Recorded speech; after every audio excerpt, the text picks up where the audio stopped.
Uh, no, I do want to just kind of share a couple of reflections, though, from this morning. Reiterate my gratitude to you for spending this day with us today, and remind everybody that this is only the beginning, though.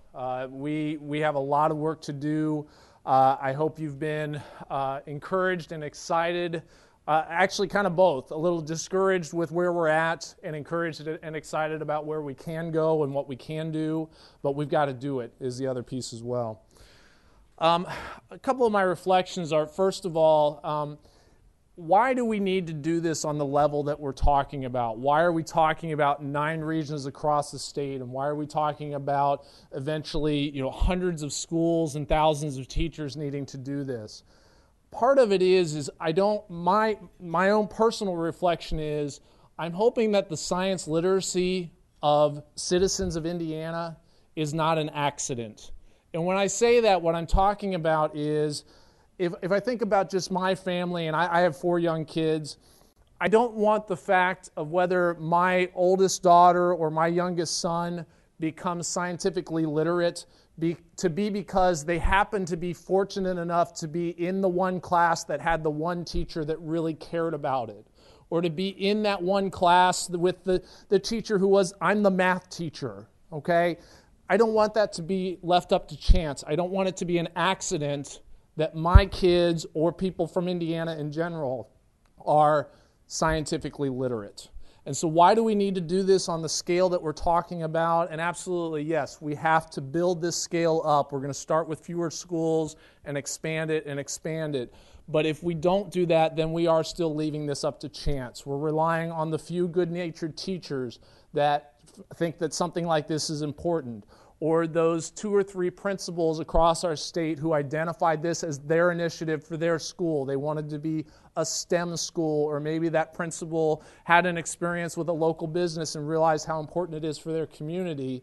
But again, and those have been very important steps that have led us to now, because we do know we have examples of schools like that, and we have teachers who can do this. But again, it's lots of small instances all over the state, and whether everyone has access to that or not has been an accident on some level. When we think about the data that Jenny shared in our state, we are not serving all of our students the way that they need to be served. That's why we need to do this as a systemic initiative, making sure that we have high-quality, research-based materials available to the teachers, that they know how to use them, that they are supported by their community, they are supported by their administrators, and we have assessment that shows if we are succeeding or if we are not. It's similar to what Rick said to his students. If we're not doing what we need to be doing, we need to figure out why and make adjustments as we're going through this plan. One of the big things we want to do is we need to get this started soon. So what we're going to do is this Sunday afternoon, we're going to kick this off.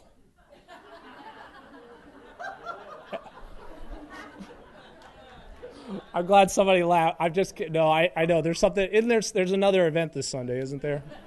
Go Colts.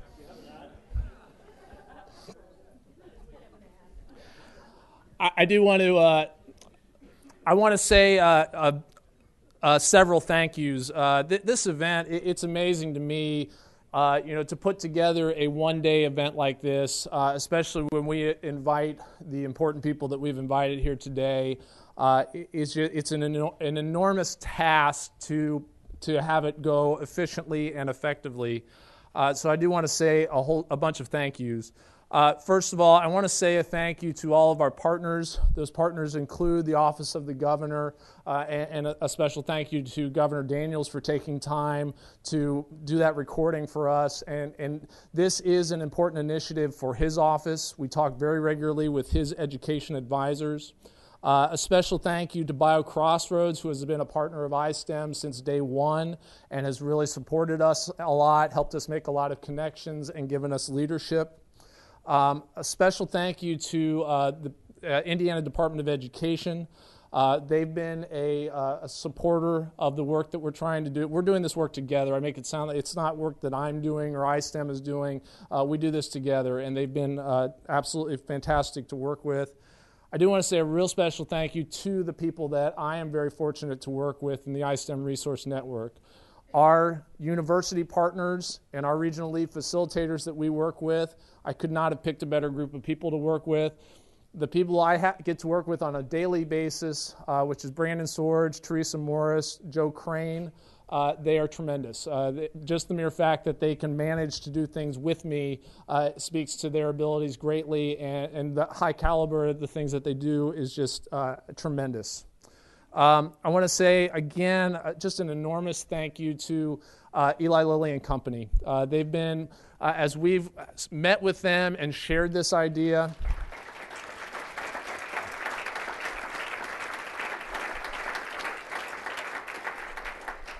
As we have met with them and shared this idea, they have taken ownership of it as well.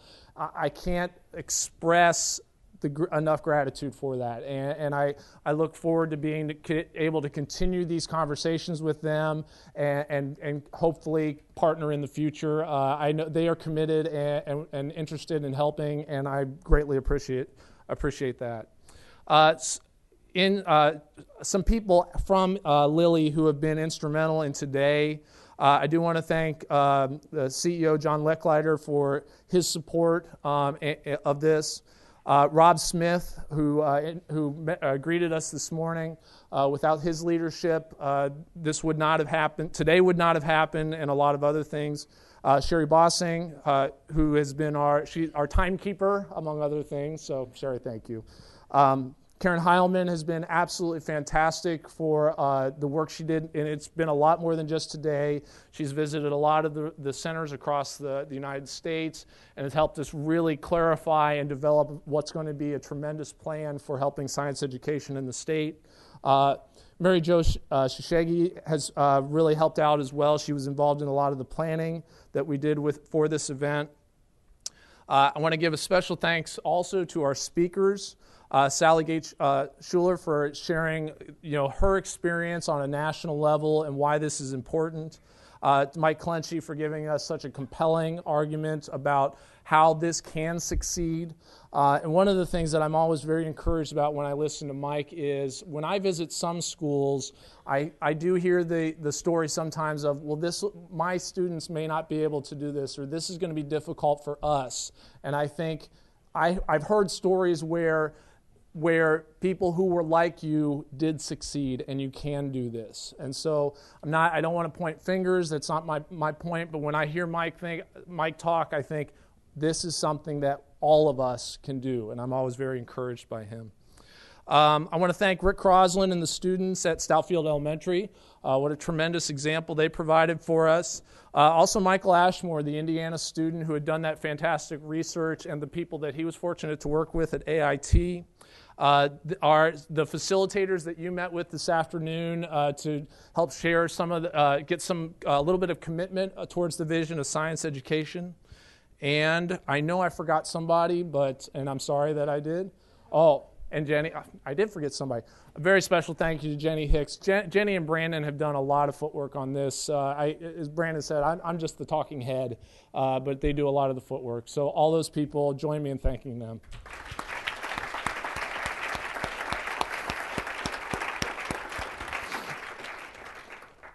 And again, one last thank you on behalf of me.